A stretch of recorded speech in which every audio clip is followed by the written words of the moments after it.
Hello, hello, hello, hello.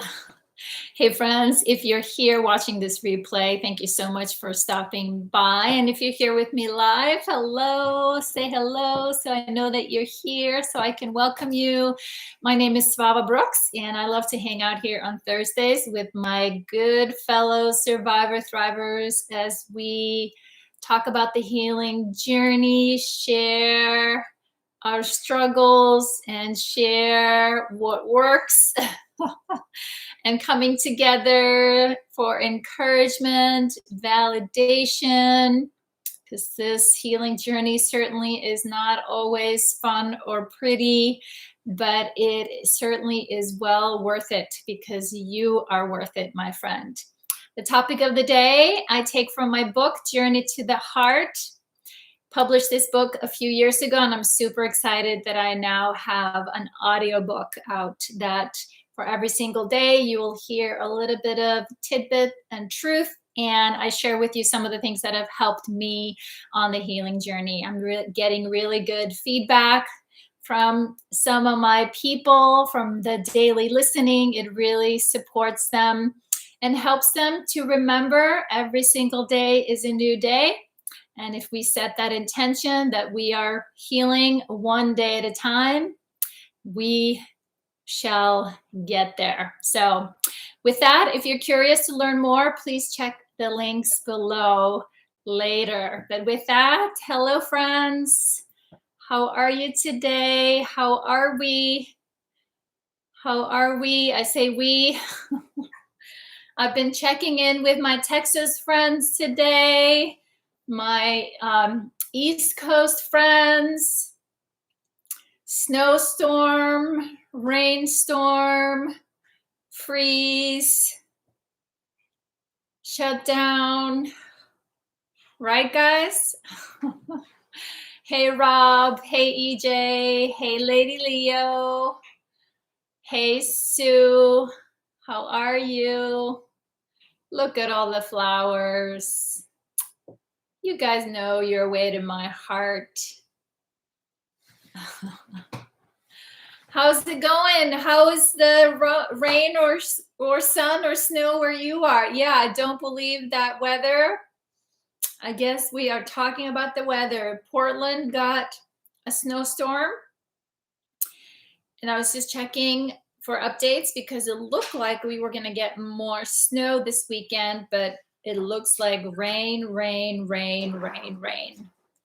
And so, yeah, we got a few inches. So basically, a lot of cars were parked and did not move for a few days. The whole city shut down. And of course, with the follow rain, and then that turned into ice. And with all the trees around here, lots of trees came down, lots of branches were broken. Even on the circles around here that I walk almost daily, there was a handful of branches coming down, but we didn't lose power. And clearly I have Wi-Fi because I wasn't sure if I was going to be able to work this week, because even just one neighborhood over, we heard people were without power and no internet. So and there's pluses and minuses to there. My son, my high school son, was like, yes, no school. So depends on who you talk to, right? But it is certainly been a challenging week for so many. There's a heat wave, says Rob. Sue, just windy here. We've had most of the rest. Okay. Unusually cold, says Lady Leo. All right, is that true, Lady Leo? Georgia weather does its own thing. So I knew there was a lot of snow also coming down on the East Coast today. Georgia's weather is bipolar, says Lady Leo. Yeah. Rob, right? School's out. I'm always on the side of that, even though I don't go to school. I hear you. Well, like I said, I was happy for him that it's like, okay, he got to sleep in a little bit longer. But of course, we were also feeling it for our friends and colleagues that are out there and without power, which is no fun when it's cold out. So bipolar weather, lady, that sounds a little bit like Iceland too. It's like we say in Iceland, just wait a minute. Just wait 5 minutes, the weather will change. So unmedicated. Lady Leo. Funny, funny, funny. So, but looks like you guys are all in good spirits. So I'll take that as a good sign. To me, that is a good sign. That is a good sign. So today, our topic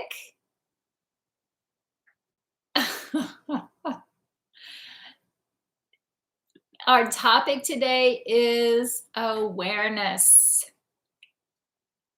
Awareness. So the first step towards change is awareness. And then the second step is acceptance, right? And I don't know about you, I think those were some of the hardest moments on the healing journey. It's like, okay, I've said yes to this thing. Yes, I guess I'm going to do this healing thing, kicking and screaming. I was very upset that I felt like I was being asked to take responsibility for something that I knew wasn't my fault, right? What had happened to me obviously wasn't my fault. I was just a child, and it seemed very unfair that I had to face it, accept it in some ways, relive it in order to heal from it. So just want to put that out there. I don't know if I'm the only one who was like pretty pissed off about that. So I don't want to talk about awareness, says Lady Leo. All right, friend. All right.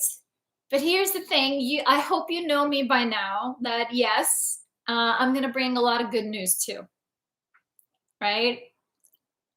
I'm bringing some good news. I'm just looking at my hair, guys. It just look like I just rolled out of bed. What is this? So I guess I need to start looking in the mirror before I turn the camera on.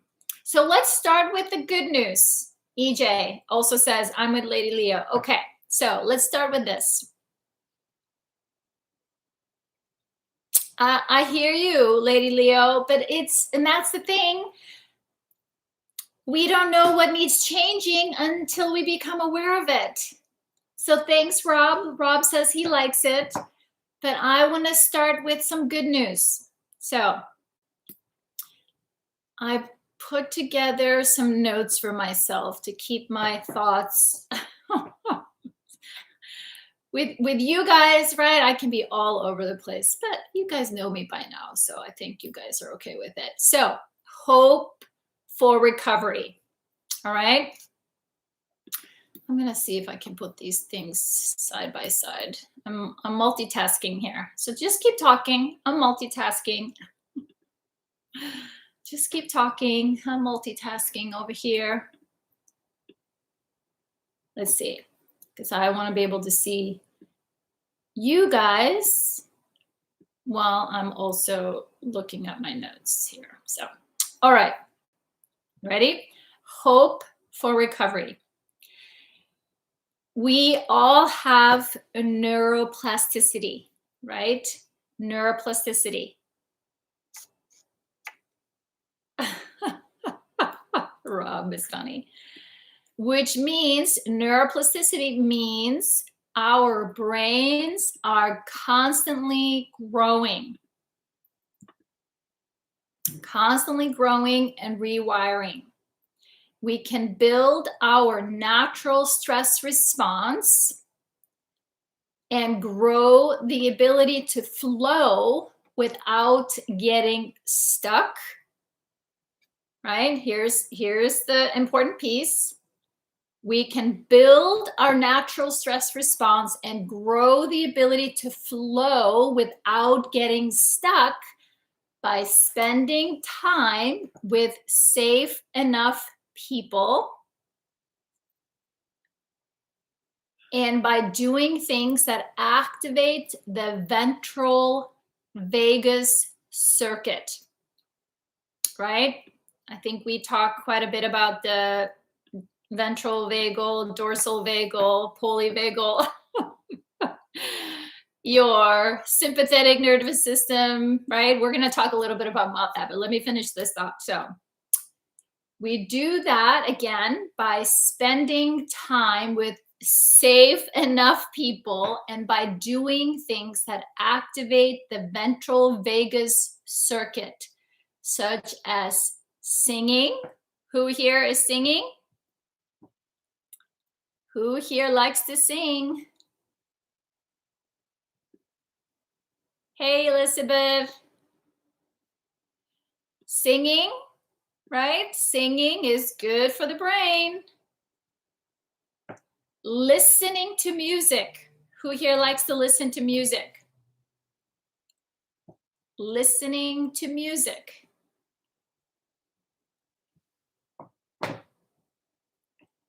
Making art. Right? I've been making art lately. Right? Hey, Claudia, welcome. Appreciating the sunset or the sunrise or nature. Who here is walking in nature? Or petting an animal. Petting an animal.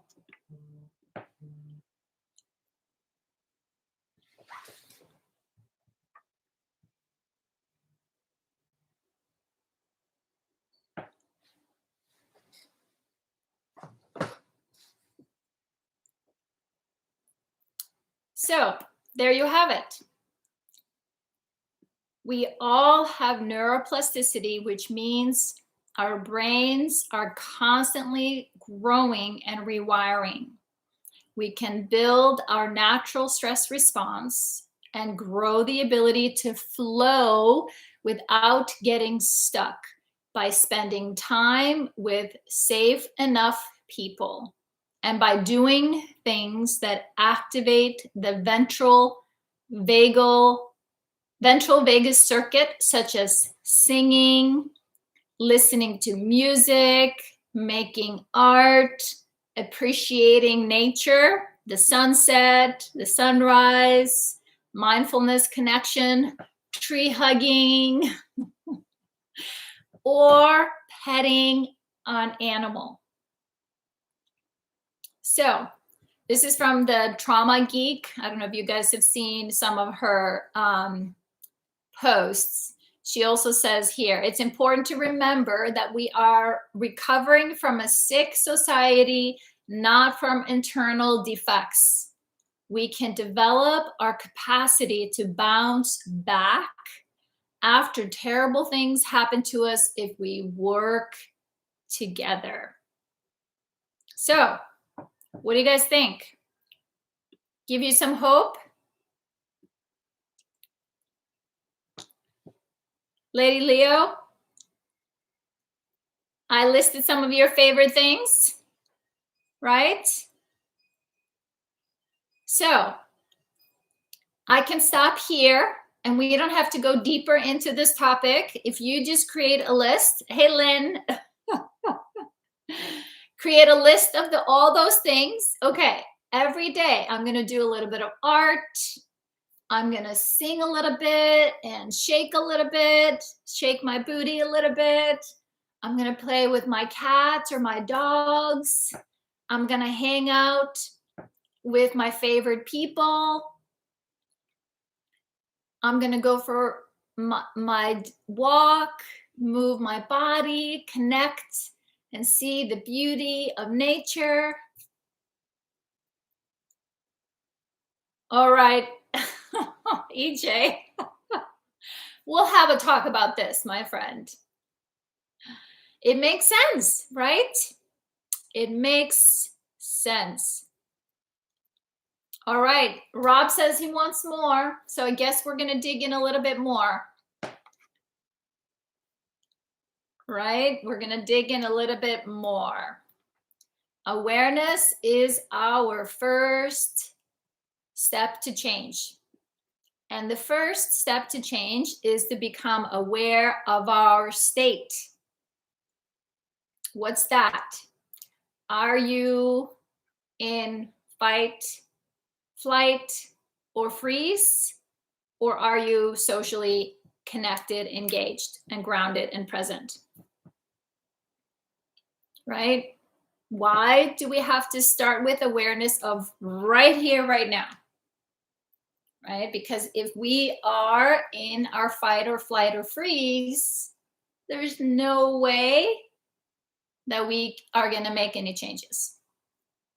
Because we are nothing, first and foremost, our biology. And these powerful bodies are hardwired, right? Are hardwired to keep you safe and conserve energy. Top priorities. And it's always, always, always doing the best it can to keep you safe. Right? Always. We have to start where we're at, right here. Yes. And I hear you, Lynn. I go in and out of between the three. Absolutely. All of us do. All of us, right? We kind of go up and down a little bit between the states. And here's the thing, we need a little bit of, stress hormone pushed up into our system to get us out of bed in the morning. So we show up for work or do what we said we're going to do and, take care of things. But we are meant to come back down, right? We are meant to come back by activating the part of our nervous system that accesses rest and digest, right? So, but for a lot of us, the more time we spend in fight, flight, or freeze, right? And here, this body over here, I dissociated. I lived up here as much out of this body as I could for a long time, and I had no idea I was. So when this information was brought to my awareness, yeah, it was a challenge. Awareness, Lady Leo says, in my opinion, makes me accountable for what I know to be true. And sometimes truth is hard and scary because it goes against what we thought we knew. Yes, I hear you. And Lynn says, I usually alternate between sharpening the claws for the battle and then licking the wounds. Yes, licking the wounds that the battle inflicts. Yes, I hear you. I can relate, Lady Leo, and I can relate, Lynn. Absolutely. Absolutely. So, how do we know what state we're in, right? So, how do we know what state we are in?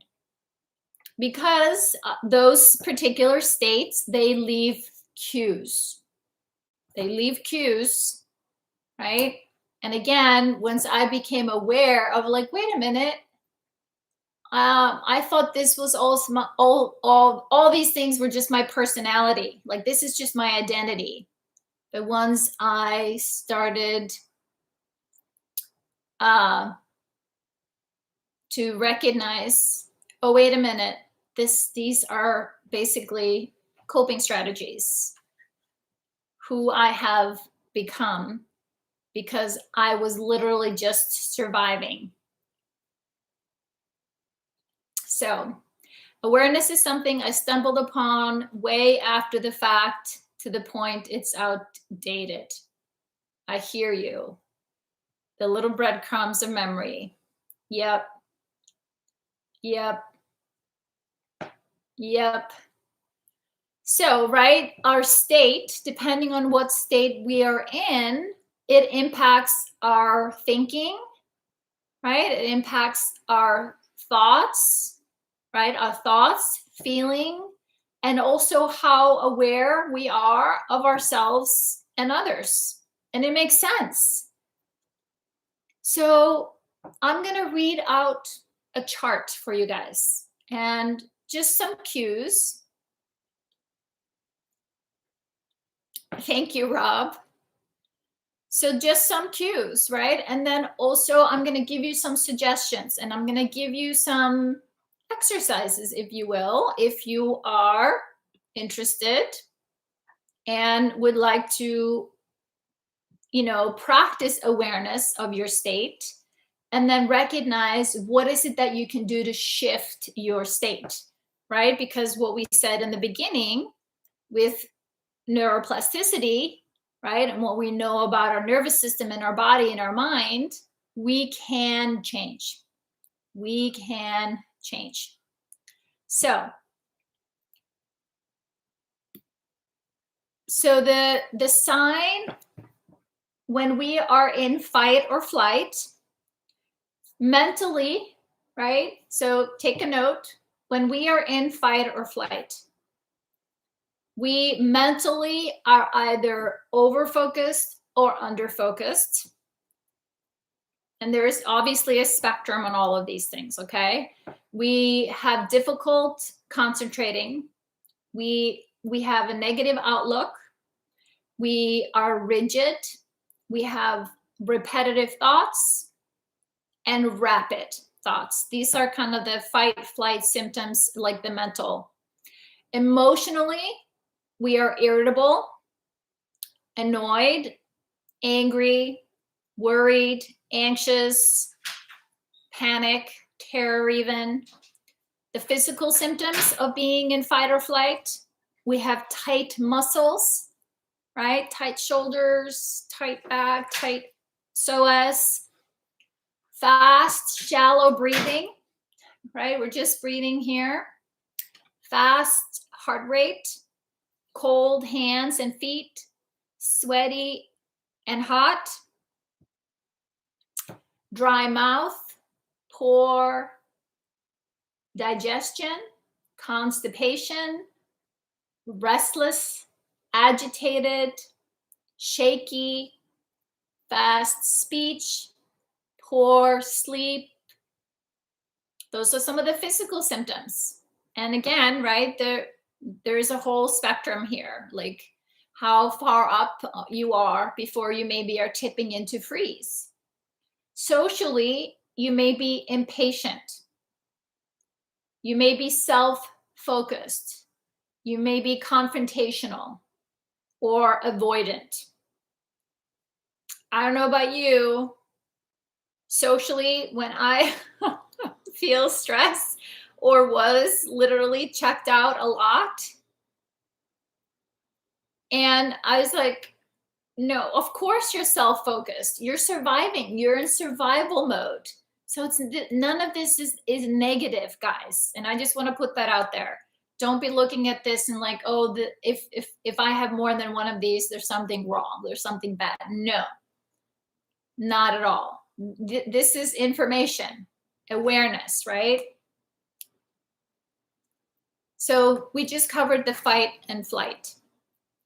So if we go into freeze, right, which is you've tipped into overwhelm, you're starting to disassociate, perhaps, and shame is that's where shame lives. And if we're numb, so freeze state is mentally you feel hopeless, you feel stuck, you're trapped, overwhelmed, scattered, dreamy, you're confused, blank mind, and forgetful.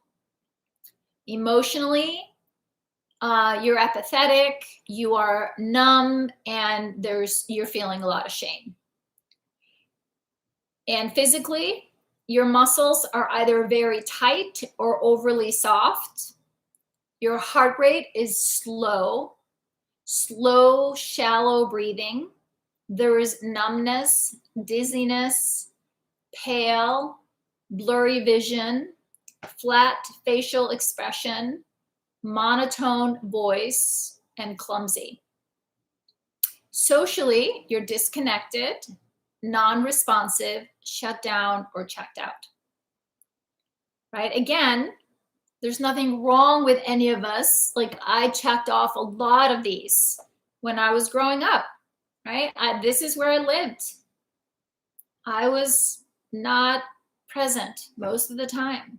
And I know why. I was swimming in shame and self-loathing. So be gentle with yourself. Here, Rob, I hear you. I hear you. And again, with the awareness of where you're spending some time, right, comes the opportunity, always embedded in a lot of self-compassion, an opportunity to okay, right? It makes sense. Yes, hugs. Yes. It makes sense that we struggle if this is where we lived. Like, this was so helpful for me in terms of, instead of beating myself up about, I felt broken. I felt so stupid. I wasn't even connected to my learning brain. My capacity to learn was shut off most of the time. So it made sense I struggled in school. I don't know how I got good grades when I was younger. By the time I got into college, I barely made grades just because I was so freaked out. My body started shutting down in college.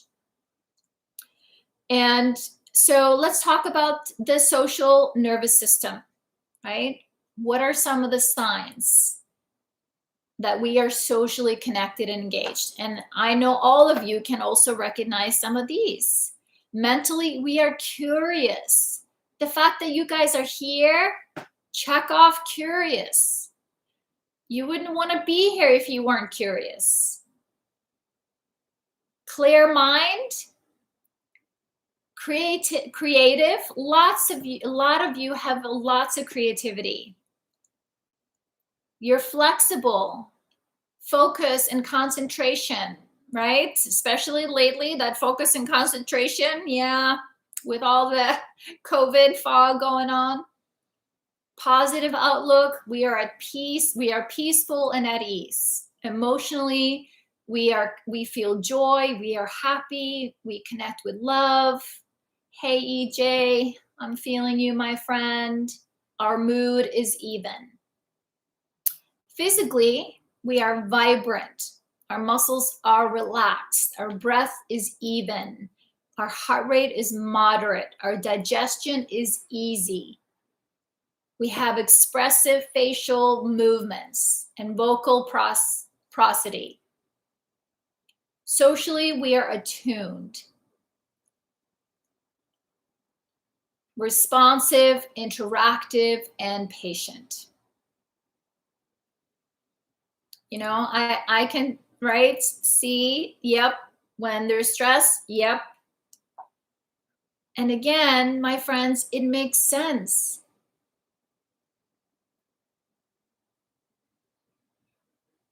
It makes sense that we struggled to socially attune or to be patient and interactive when we lived most of our lives in fight, flight, or freeze, right? So when I saw this, it's like, yeah, of course. Of course. This sweet, sweet body, there was no way I was going to be curious and interested in people here where I was just surviving, fighting for my life over here. Thank you, Lady Leo. Aw.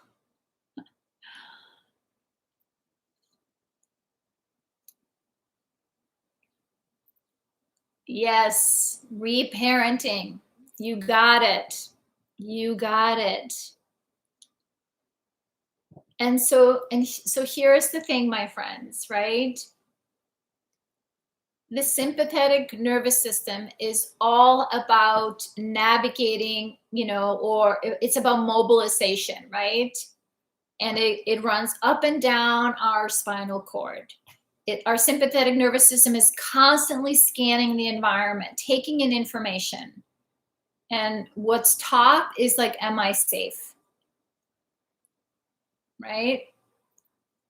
It's what responses automatically, right? That autonomic part of our nervous system that is always on. And they talk about it, it's the middle of the regulatory and the evolutionary ladder of our nervous system, because I guess how we evolved as humans is that, right, the bottom of the regulatory and evolutionary ladder was our dorsal vagal nervous system, the part where we go to literally check out because we don't need to socially engage. We're shutting off functions of some of our the operation of some of our organs even, and that the location of that is our diaphragm, our heart, and our gut. Yes, it shuts off from the threat when we can't fight or flee, basically, and it brings on the decreased heart rate, low energy, depressed, numb, shut down state.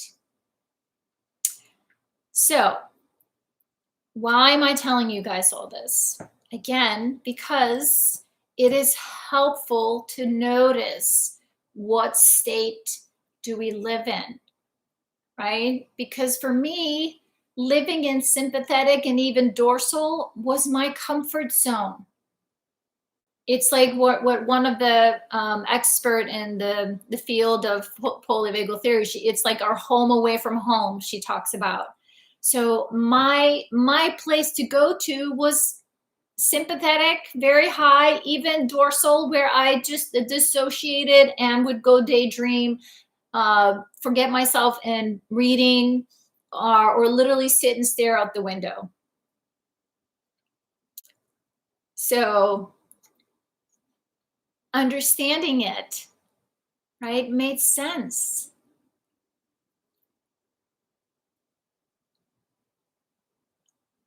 Yes.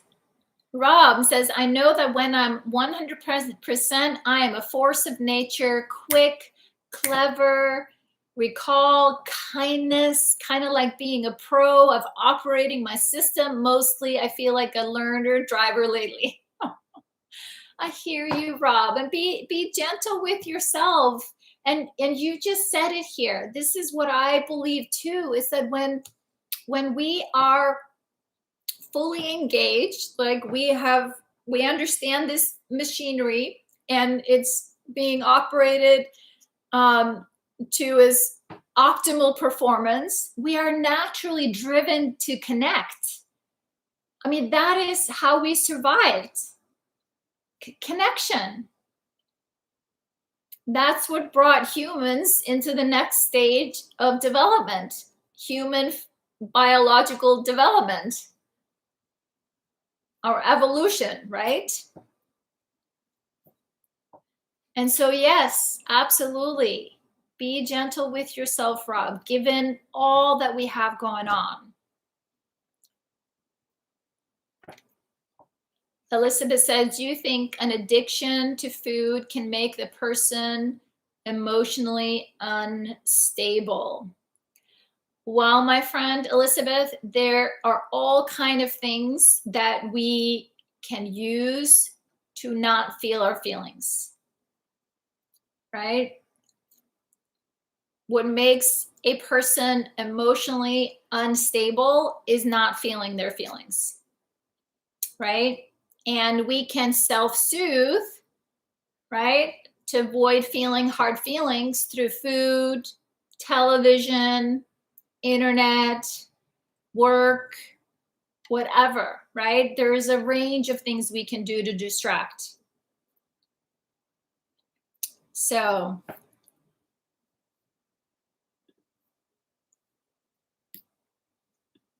and so here, what can we do? What are some of the things that we can do? it starts, right, to create a map for yourself, right? To create a map.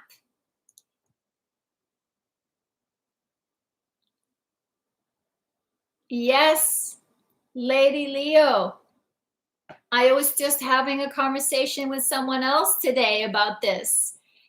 When you realized you were actually happy and you started to feel growth and say that, right, the change was scary. Yes.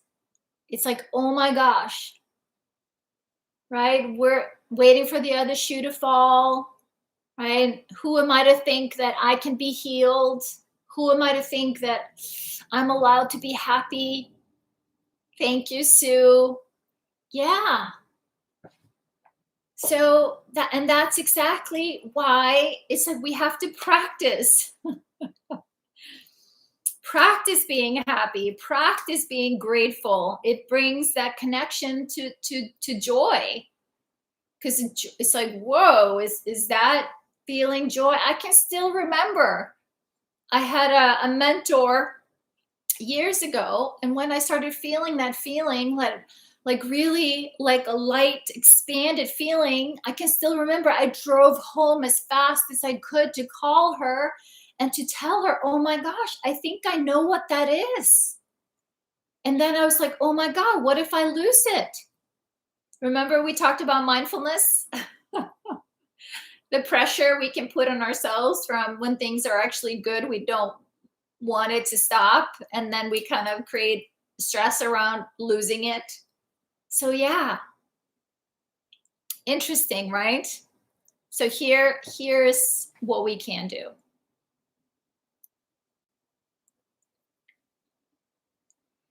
And that's it. Struggling is almost a comfort zone. Yes. Yes, Sue. It is. Like, who am I without the struggle? Who am I without the shame? Right? So yeah, we don't have to be like on top of the world all the time, but it's like, I'm happy with who I am. I'm learning to accept me. Right?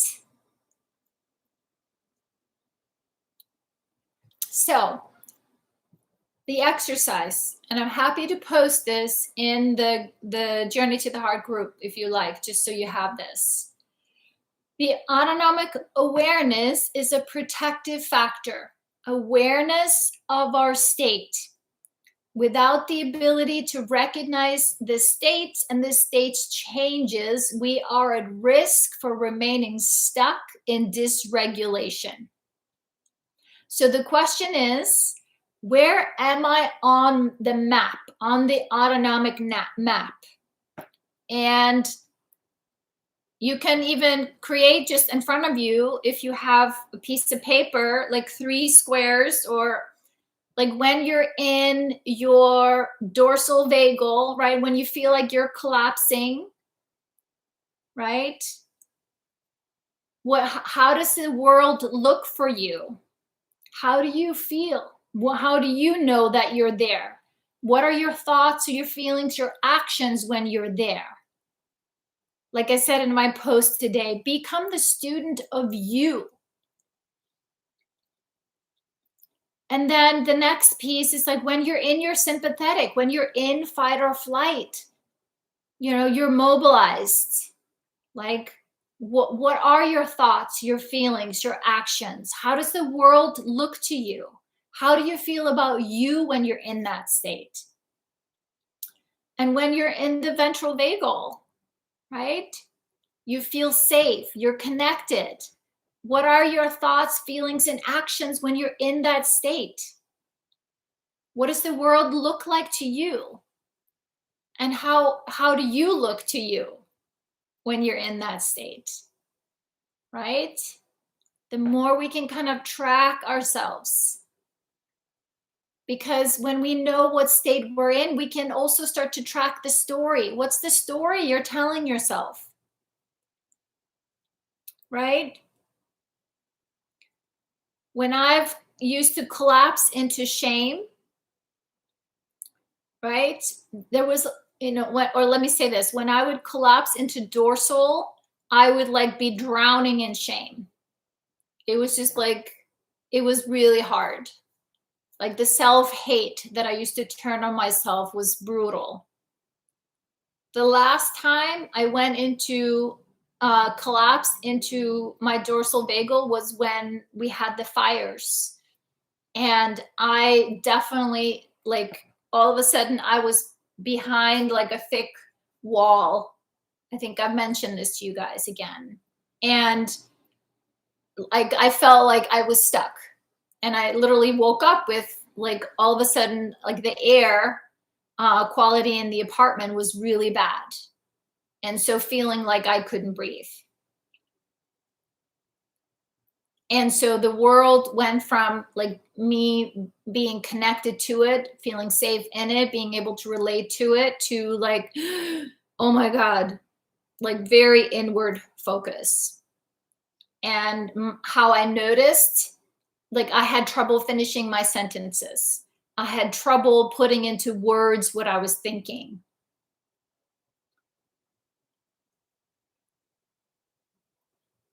So again, so this is one thing you can do. And so with what I just mentioned, right, notice the step, right? Notice what state you're in. Bring awareness to it. Tune in. Name the state. And, right, tune into it. And then, yeah, stay and help yourself to do your best to stay out of the story. To stay out of the story. Hey, Faith.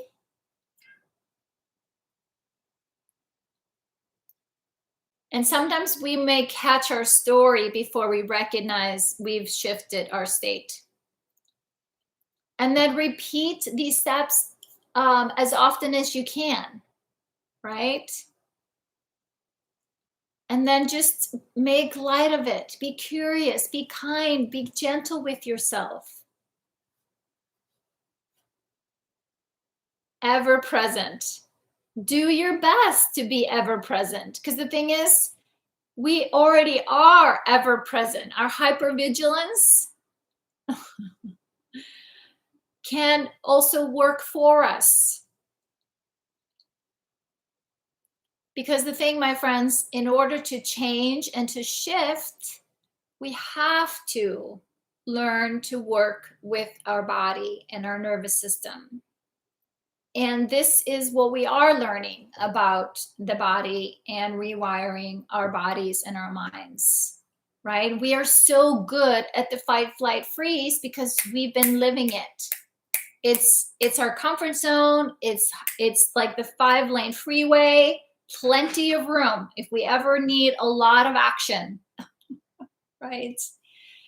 And we are working on the ventral vagal, laying down the wiring for that social engagement, more connected, more present, in the moment state. It's just like a trail right now. We can't quite see a clear path yet, right? We're like, okay, I'm going to put a rock here, right? And a stick. And somebody here said the breadcrumbs. So I'm going to lay down a rock here.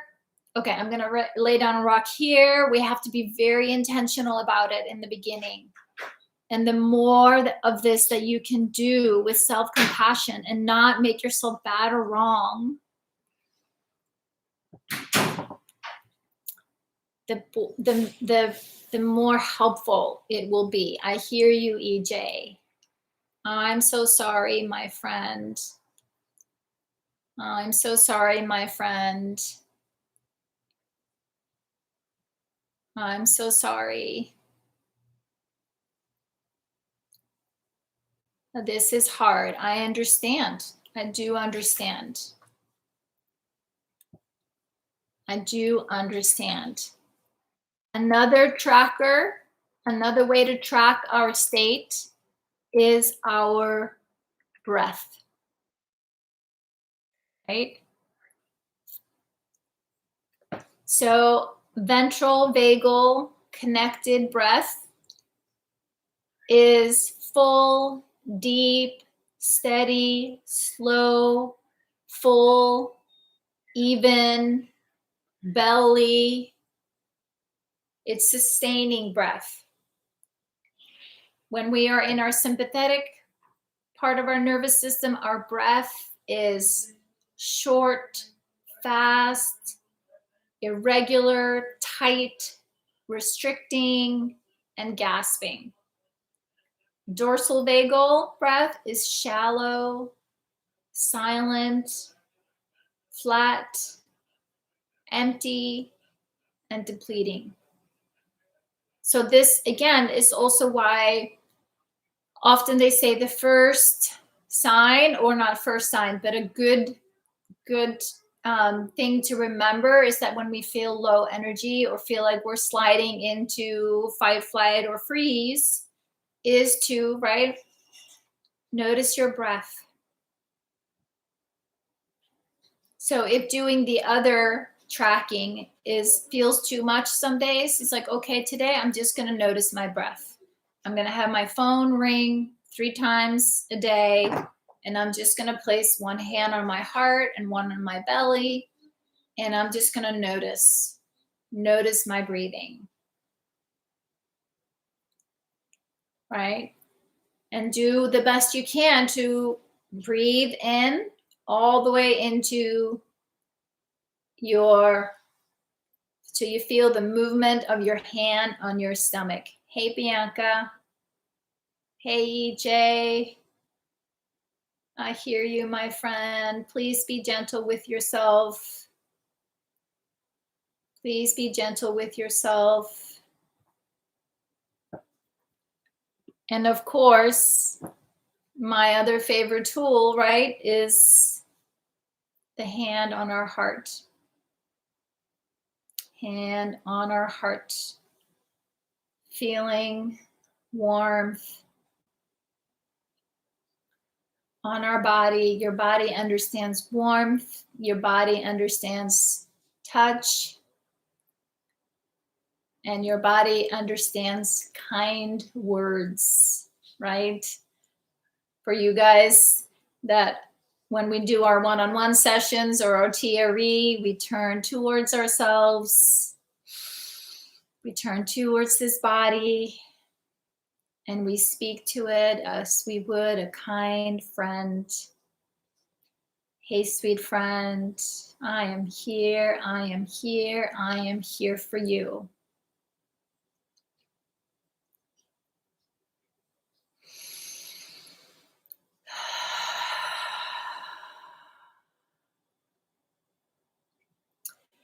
And, right, why do we want to work on connecting to ventral vagal? What happens?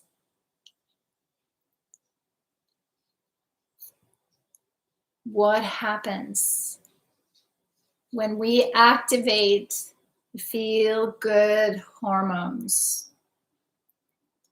Oxytocin, right? Those hormones in the body are what help to heal the damage that stress has done on our bodies. And it also has been shown to help prevent, the impact of more stress. So the more we work on being connected, understanding how we can support our nervous system, how we can track our states. And yes, right, it's not fun or pretty. And part of it is, yeah, I'm going to have my feelings and be upset about this. Like, this is a lot of work. This ducking sucks at times, right? But allowing yourself the time that you need and the grace that you need.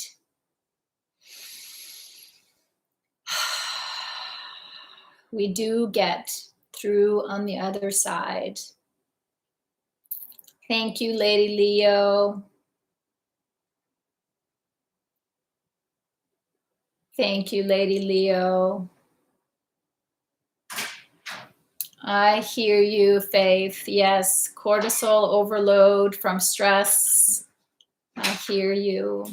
Yes, I hear you. Absolutely. I know it's not easy. And this is, right, doing the best we can to self-regulate, right? Moment by moment, self-awareness. And for me, right, as much as I resisted doing a lot of this work in the beginning, I was pissed off, I was angry, I was hurt, it felt unfair. Once I understood that I was the one who could take the power back and give myself, the things that I didn't get, right? Is that, and I know you guys are all already doing this. I know you are, or you wouldn't be here, right? You are recognizing the time and attention and the kindness that you deserve in doing this work.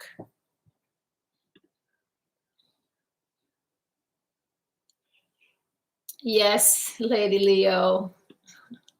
Happy you didn't quit. Yes, I'm happy you didn't quit. I'm so happy you didn't quit. So the intention of self-compassion and self-regulation, right? Being to recognize what state am I in, is to also create safety within our bodies. When we understand where we are and why, right? Or we may not always know what triggered it, but it made sense that this was hard for me. It made sense that I checked out. It made sense that I didn't want to live in my body and be connected to my body. So I did my best with kindness, without judgment, right? The self-compassion practice. Am I judging myself or am I kind to myself? Yes, radical self-care. Yep, Faith, yeah. What am I feeling? What am I thinking? Is this helpful right now? What do I need? What does my body need right now? Can I tend to these needs or do I need some support? Right? How can I meet that need? And am I able to allow myself to be supported, to be connected?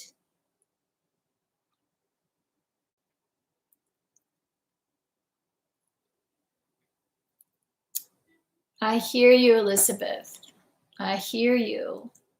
Hey, EJ. I'm with you, my friend. I'm sending you lots of love, lots of warmth. Yes, you are not alone, my friend. And I want to go back to the hope that I started with, right? We all have neuroplasticity, which means our brains are constantly growing and rewiring. We can build our natural stress response and grow the ability to flow, right? Flow between the states without getting stuck by spending time with safe enough people. And by doing things that activate the ventral vagus circuit, like the connection to ourselves, the connection to how I'm feeling, the connection to what I need, the connection to I can do this, the connection to other people. We naturally, when we connect with ourselves, we are naturally wanting to socially engage. We are socially engaged creatures. So, doing things that activate the ventral vagus circuit, such as, remember, singing, listening to music, making art, appreciating nature, the sunset, the sundown, the trees, the wind, the sky, the rivers, and right, hanging out with our furry friends.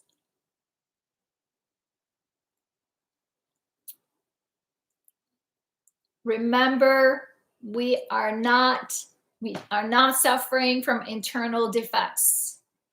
That was the loudest voice in my head for so long. You're broken, you're stupid, no one cares. Give it up.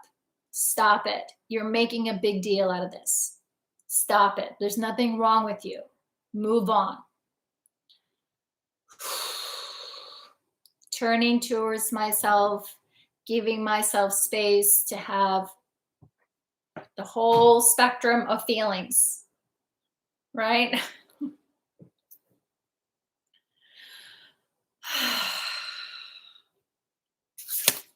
And hey, Claudia. With that, my friends, I'm happy to post some of these things in our group. And of course, you can come back and listen to this. I apologize if I sounded preachy tonight. Most of you guys know, not my intention.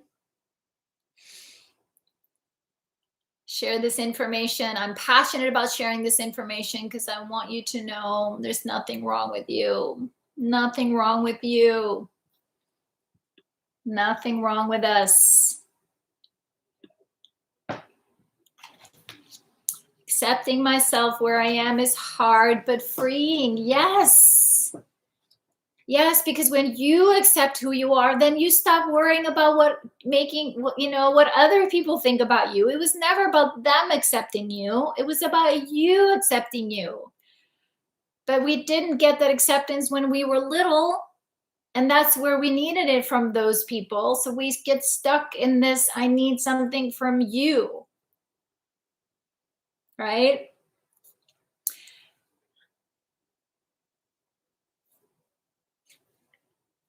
So the card for today. And yes, it's perfect. And I just pulled these cards at random before we start. So this is a good one. And I'm going to dedicate this one to you, EJ. One day, she realized she was much more than a survivor.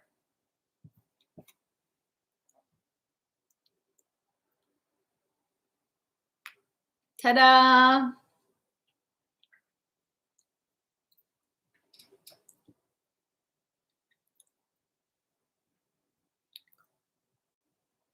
So, this is for all of us to remember.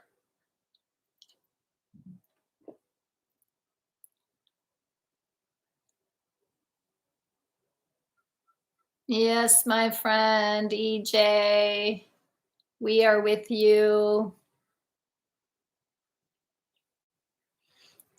We are a survivor because we are in survival mode, but that's not, we're going to be stuck here. We're way more than what happened in the past.